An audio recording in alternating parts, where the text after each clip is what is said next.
আপনি বুঝতেছেন না, কোনো টেকনিক্যাল কনসার্নের সাথে রিভিউ করবেন, সে ব্যস্ত, তখন আপনার উচিত কাস্টমারকে বলা যে আমি তোমার টেকনিক্যাল প্যাক পাইছি, তোমাকে ধন্যবাদ, আমি আমার টিমের সাথে তোমাকে চেক করে জানাচ্ছি। ঠিক আছে?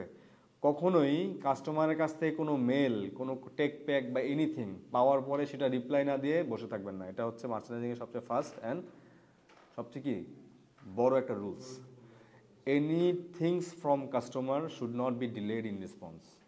ঠিক আছে?